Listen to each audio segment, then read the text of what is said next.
Buat kalian yang mau mensupport channel ini dengan donasi, atau emang sekedar mau beli mimin kopi, kalian bisa pilih antara Super Thanks atau Saweria.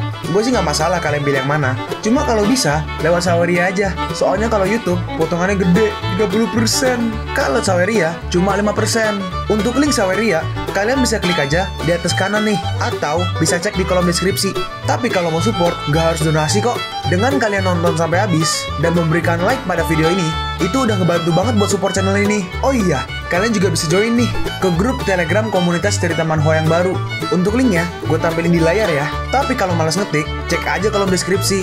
Di sana, kalian bisa sharing nih topik seputar manhwa dan kawan-kawan, dan juga ketemu teman baru.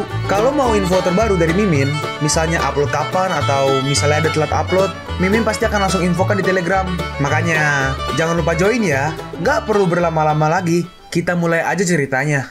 Halo guys, Sabik di sini, dan sebelum mulai ceritanya, gue mau ngumumin nih kalau Mimin sekarang ngadain giveaway. Mimin mau giveaway satu buah HP baru saat nanti udah menyentuh 50.000 subscriber. Untuk ikut atau berpartisipasi ada beberapa syaratnya nih, tapi simple banget. Syarat dan ketentuannya kalian bisa lihat nih di Instagram Mimin. Instagram Mimin tuh nih, Mimin tulis nih HP Sabik 12, atau kalian bisa lihat aja nih di link di deskripsi, udah Mimin cantumin di bawah. Di Instagram Mimin itu ada postingan dengan logo cerita manhwa.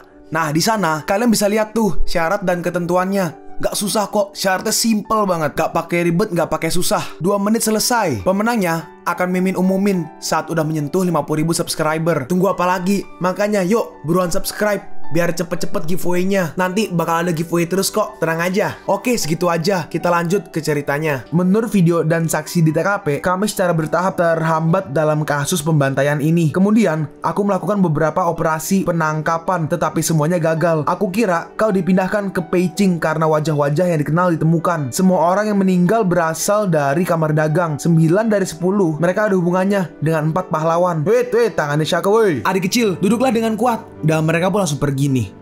Ups, adik kecil, aku ini bosmu, jadi jangan cium aku sembarangan. Maaf, aku nggak sengaja. Dalam hati Schalke, wah sangat lembut. Schalke bertanya, di sana catatan putih 100 tahun, apakah ada hubungannya dengan keluarga Pai? Masuk aja dan lihat saat di dalam ternyata ada Kana dan kawan-kawan nih. Schalke, kenapa kau di sini? Saatnya makan malam. Tentu saja, aku di sini untuk makan malam. Wushuang berkata, keempat pemuda luar biasa semuanya ada di sana. Jadi nggak mudah untuk memeriksanya. Hei, sini, lihat aku. Hei, ketika aku memasuki pintu barusan, aku melihat ada kotoran anjing di pintu dan seorang menginjaknya. Hah? Siapa? Enggak, bukan aku. Kenapa kau tidak membersihkannya? Ih, jijik. Saat dilihat, saat dicek, Mushuang bertanya, bagaimana? Xiaoke mengecek dan menjawab nih, nggak ada reaksi fluoresensi. Lalu Pailong datang nih. Xiaoke, kau nggak diterima di sini. Silahkan keluar. Kana membalas, hei, jangan kasar. Dan akhirnya mereka berdua pergi nih. Wushuang berkata, haruskah aku mengirim seseorang untuk memblokir tempat ini dan memeriksa semuanya? Xiaoke merespon, tidak. Itu sudah mengkhawatirkan. Jangan khawatir,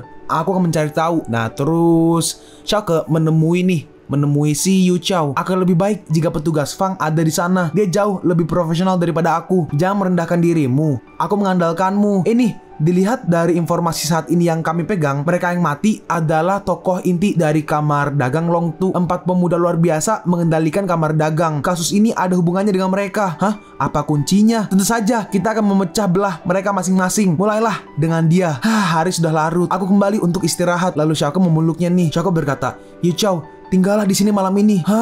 Itu nggak baik. Kau sudah punya istri. Schalke merespon, aku suka nasi dan roti kukus. Masing-masing dari kalian memiliki kelebihannya masing-masing, dan aku dapat menutupi semuanya. Apakah kau suka makan otak? Atau apakah kau suka makan otak tahu asin? Atau otak tahu manis? Siksaan jiwa ini. Icha berkata, aku hanya menggodamu. Aku adalah apa yang kau suka. Aku telah menunggu untuk waktu yang lama. Terus lanjut.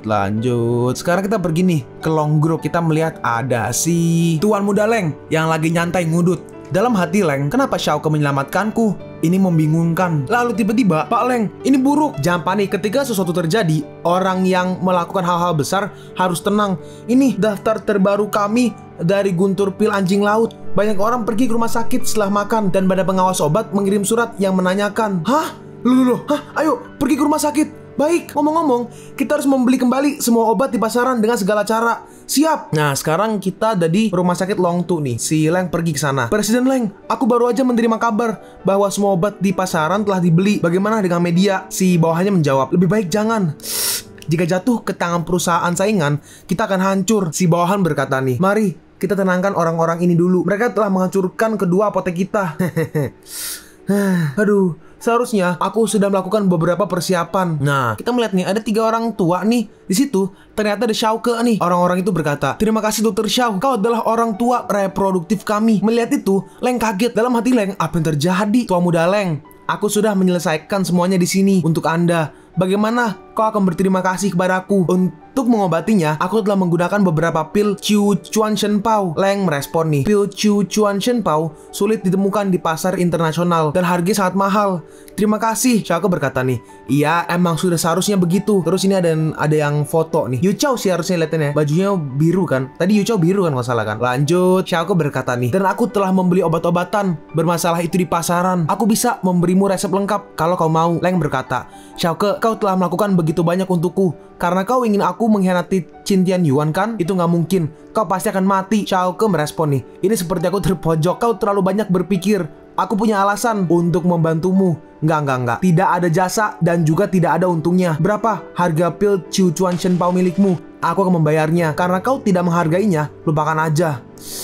Terus ini, kakak, Xiaoke bertanya, apakah udah selesai? Iya, aku mendapatkannya. Cepat, serahkan padaku. Nah, ini ada fotonya nih. Manusia anjing pertama diberkati oleh orang-orang. Masuk akal untuk membalik suara. Terus dikirim nih ke mereka bertiga, yaitu Kana, Tianyuan, dan juga Fang. Lihatlah, lingkaran teman-teman Xiaoke telah membuat berita apa yang kau lakukan. Saat dilihat, tampaknya seorang pengkhianat telah muncul di antara kita. Lalu Leng datang nih. Apakah kau punya teh? Aku sangat haus. Tapi tiba-tiba si Tianyuan memegang tangan dari Leng nih. Leng bertanya, maksudmu apa? Aku yang bertanya, apa maksudmu? Nih, lihat sendiri. Hah? Ini? Hei, jangan percaya. Ini adalah rencana separatis. Jangan percaya. Ini adalah rencana separatis Xiaoke. Gak heran kalau kau enggan mengikuti program sekolah bisnis. Ternyata kau punya cara lain untuk menjadi kaya. Tianyuan melanjutkan nih. Aku tahu kau membenci kami karena danau es. Tapi kau sudah pandai di dalam air sejak kecil. Kami akan menyelamatkanmu setelah menenggelamkan Xiaoke. Semua orang akan mengatakan beberapa kata lebih sedikit dan aku nggak bisa mendengarkan apa yang dikatakan. Aku akan membunuh Xiaoke untuk membuktikan bahwa aku tidak bersalah. Lalu sekarang kita begini ke Tulala. Tulala lagi main-main, lagi gantung itu apa namanya, ini lupa. Ya intinya itulah yang dekorasi itu loh. Nah setelah itu kita pindah nih ke Qingsui. Ada seseorang datang nih. Nyonya keempat, Tuan tidur di kamar ketiga lagi hari ini. Qingsui merespon, oh aku mengerti. Nyonya, kenapa kau tenang-tenang aja?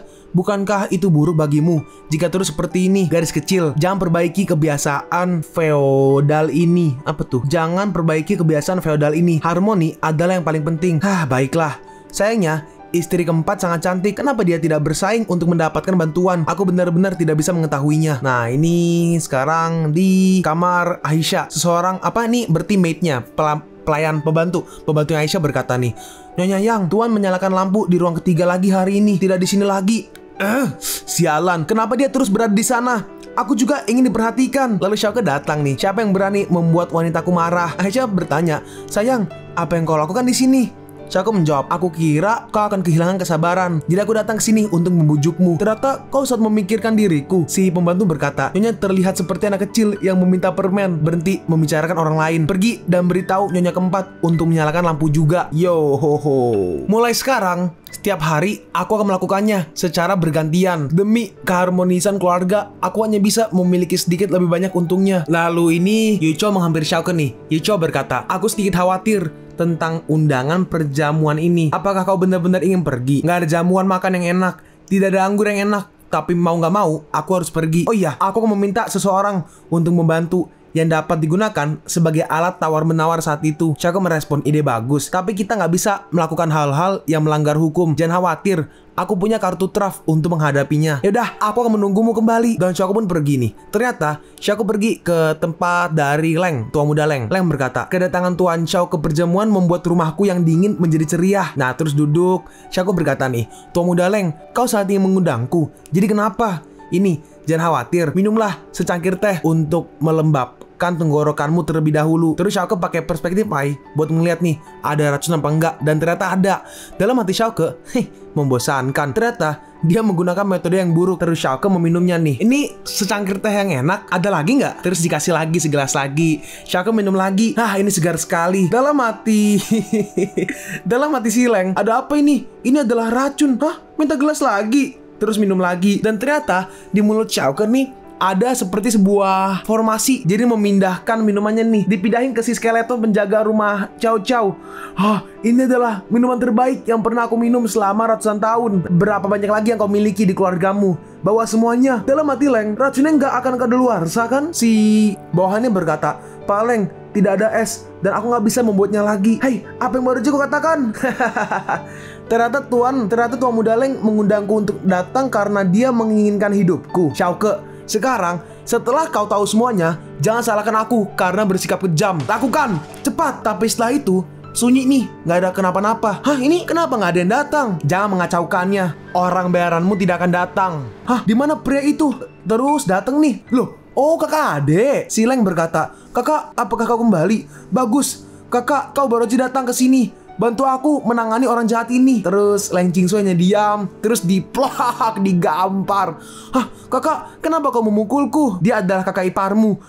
Saudara ipar? Xiaoke berkata, saudara ipar, sekarang kau tahu kenapa aku ingin menyelamatkanmu dan kenapa aku ingin membantumu. Aku sejalan denganmu. Tetapi kenapa kau mencuri? Kau mencuri kristal airku.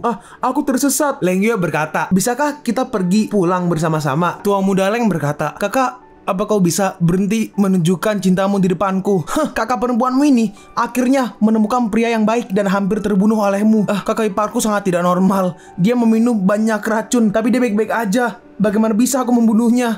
Apa yang kau katakan? Qingsu berkata nih, apa kau benar-benar meminum itu? Apa kau baik-baik aja? Ayo pergi ke rumah sakit. Xiaoke merespon, nggak perlu khawatir, karena aku kebal terhadap racun. Brengsek. Apa kau ingin aku jadi janda? Kakak, aku salah. Aku tidak berani lagi. Xiaoke menahannya nih. Sudah, hentikan. Kita semua adalah keluarga. Jadi tolong bersikap baik. Kau sebaiknya memberitahu saudara iparmu apa yang kau ketahui dengan jelas. Kalau tidak, aku akan menghajarmu sampai mati. Bahkan aku akan menghajarmu setiap hari. Iya, aku akan mengatakan semuanya. Nah, Xiaoke berkata nih, bener aja, dia adalah saudara iparku yang baik. Nah, ini si tua muda Leng menjelaskan nih, kemunculan pembunuh berantai. Mereka nggak bisa melakukannya tanpa Qin Tianyuan, dan mereka membuat rencana sekolah bisnis. Rencana ini adalah untuk membangun sekolah bisnis di seluruh negeri, menarik elit bisnis lokal, menyelenggarakan pelatihan, dan membentuk jaringan elit dan lingkaran keuangan. Sekolah bisnis menyediakan koneksi dan dana bagi elit dan menggunakannya untuk memasuki pasar lokal dan secara bertahap memonopoli ekonomi. Aku pikir cara mereka salah. Jadi aku menolak untuk bergabung. Bukankah berarti mereka bekerja melawan negara? Siapa mereka? Leng menjelaskan nih, terutama berdasarkan Qin Tianyuan, Pai Kana, dan Fang Yaochu, termasuk pengusaha kaya lainnya di lingkaran Beijing. Awalnya ada 16 orang, 8 dari mereka dibunuh oleh si pembunuh berantai. Xiaoke berkata nih, pada kasus ini, kecuali Qin Tianyuan dan mereka bertiga, hanya ada 5 orang yang tersisa. Apa kau bisa memberiku daftarnya? Nggak masalah. Berapa banyak uang yang mereka masukkan? Adapun begitu banyak nyawa, 1 triliun. Rencana sekolah bisnis mereka juga disebut rencana triliun. Xiaoke merespon, emang layak untuk disebut keluarga kaya di Beijing. Apalagi yang kau tahu? Tuan muda Leng menjawab nih, selebihnya aku tidak begitu mengerti. Terus dikasih nih daftar anggota. Ini adalah daftarnya. Oke, terima kasih atas informasimu. Aku akan pergi dulu. Tapi Leng Yue menarik Xiaoke nih, gak mudah bagimu untuk datang ke rumahku dan pergi begitu aja. Xiaoke merespon, sulit untuk bertemu orang tuamu jika aku datang terburu-buru tanpa hadiah. Tapi aku sangat merindukanmu. Terus si tua muda Leng berkata, ini pertama kalinya aku melihat kakakku begitu manja. Apa matahari terbit di arah yang berlawanan? Xiaoke berkata, baiklah, aku akan tinggal untuk makan siang. Leng Yue berkata, cepat kemari, aku akan menunjukkan kamarku. Kau cepat pergilah dari sini. Tapi aku udah lama tidak melihatmu. Nah, ini sekarang Wu Shuang nih. Di situ ada Wu Shuang, Xiaoke, dan juga si Leng Yue. Nah, ini di markas besar perisai merah. Oh, udah pergi mereka. Nah, Wu Shuang menjelaskan, Xiaoke melakukan pekerjaan dengan baik dan mendapatkan hasil begitu cepat. Uang saat ini ada dalam bentuk uang tunai dan barang berharga. Ini juga merupakan alasan utama dibalik si pembunuh. Leng Yue berkata, aku tahu bahwa uang tunai nggak bisa dibekukan dan tidak dapat dilacak dan nggak ada langganan ekuitas. Jadi untuk setiap orang yang meninggal, mereka yang masih hidup akan mendapat bagian tambahan. Betul sekali. sekali. Jadi sejak awal sekolah bisnis ini adalah proporsi yang salah.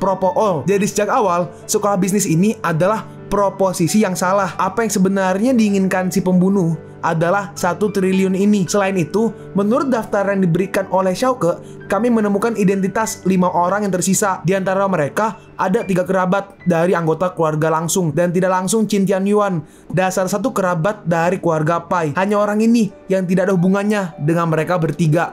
Namanya Chen Xiaoru dan dia dijuluki Raja Kebocoran. Dia memulainya dengan menjual kembali peninggalan budaya. Kekayaan bersihnya mencapai ratusan miliar. Kali ini semua kekayaannya dipertaruhkan. Jadi orang ini harus menjadi pemegang saham utama sekolah bisnis. Betul, target Bloodhead berikutnya adalah dia. Dia layak menjadi veteran yang cakap. Analisisnya juga bagus. Dalam hati Leng Yue, Xiaoke adalah tipe tempur, bukan tipe think tank. Maksudnya tipe pemikir ya. Sejak kapan dia menjadi begitu pintar? Nah ini ternyata Xiaoke dikasih tahu nih sama si Yu Qiao. Pertama-tama, dan juga dalam hati Xiaoke ada istri yang baik dari seorang guru militer di rumah dan situasinya jelas. Nah sekarang kita pergi nih ke kediaman Chen, orang tadi tuh yang disebut namanya Chen Xiaoru. Apa bisa kau membiarkan mereka keluar? Mereka terlihat tidak nyaman. Lalu tiba-tiba, tidak, keselamatan adalah yang utama. Si wanita berkata nih, sudahlah jangan marah-marah. Chen Xiaoru merespon, ini dalam periode khusus, pahamlah. Nah terus mereka gitu, ternyata di atas ada Xiaoke dan juga Leng Yue nih. Terus dateng nih, ini kenapa bersemangka? Loh, lompat tah? Hah? Oh ini, di komiknya kayak kebalik nih potongannya nih. Kayaknya ngasih potongannya salah. Tiba-tiba, ya bentar, Mimin urutin deh. Malu, bajingan, tanganmu tidak jujur. Waduh. Ternyata Xiaoke dan Leng Yue ngeliat dari atas nih, sedang memantau dari atas. Kan atasnya kaca tuh. Si Chen Xiaoru berkata, aku mau makan semangka. Musim dingin utara ini terlalu kering. Baik bos. Nah tuh Mimin taruh depan. Ini semangka yang anda inginkan bos. Chen Xiaoru berkata, apakah kau babi bodoh? Nggak tahu cara memotong Bagaimana bisa aku memakan ini? Baiklah, aku akan memotong tenggorokanmu. Lalu ternyata si pengawal itu, bodyguard itu adalah si pembunuh berantai dan langsung ngeluarin senjatanya nih dan kepalanya langsung terpenggal. Ini buruk, jalan. Bertindaklah di depanku. Kali ini aku tidak akan pernah membiarkanmu lari. Terus kepalanya kebenggal kan. Xiaoke berkata, siapa kau? Apakah ini wajah aslimu? Si pembunuh membalas, kau pikir aku akan lari Tiba-tiba dia memasakkan barangnya tuh, senjatanya dipasang ke kepalanya sendiri. Pergi nih kita ke biro perisai industri, Red Shield lah. Si dokter berkata nih, tidak ada topeng kulit manusia yang ditemukan. Pria ini emang pengawal Chen Xiaoru. Mungkinkah dia adalah Bloodhead? Oh jadi gitu. Chen Xiaoru adalah master di balik layar. Dia telah mengangkat pembunuh ini. Tetapi karena mereka memperlakukan satu sama lain dengan buruk, mereka jadi bumerang. Itu hanya 2 tempat kerja, di mana ada penindasan, di mana ada perlawanan. Oh, di mana ada penindasan, apa sih? Ya, di mana ada penindasan, di mana ada perlawanan? Tanda tanya. Ya udahlah ya. Hai, gunakanlah sedikit kepalamu dan asal menyimpan sesuatu. Wu Shuang berkata nih, aku mendukung sudut pandang Xiaoke. Dalam hati Leng Yue, sial, bos wanita ini sok keren di depannya. Kami baru aja mengetahui informasi spesifik dari orang ini. Sebelum kejadian, adiknya menerima 2 juta di rekening rumah sakitnya. Xiaoke merespon, tidak disangka para miliarder itu hanya bernilai 2 juta. Ini semakin menggambarkan kengerian sang master di balik layar, bermain dengan segala sesuatu di telapak tangannya. Apa rencanamu selanjutnya? Aku ingin pergi ke pemandian air panas. Kapan? Apakah kau masih ingin mandi air panas di saat seperti ini? Sekarang faksi yang tersisa sudah jelas. Selama faksi mana yang bertahan pada akhirnya, bisa jadi merekalah yang menjadi pembunuhnya. Meskipun sangat tidak berdaya, itu juga sebuah jalan. Nah ini sekarang kita pergi ke resort pemandian air panas Shiro, O-nya 2. Sangat nyaman. Situasi di Longtu rumit. Aku benar-benar meremehkan musuh. Leng Yue berkata, itu bukan salahmu hari itu. Itu terjadi tiba-tiba dan tidak ada yang memikirkannya. Xiaoke benar-benar terluka. Apa bisa dia membuat masalah? Aku mendengar bahwa sekarang aku akan ikut campur tangan dalam pembantaian kepala berdarah lagi.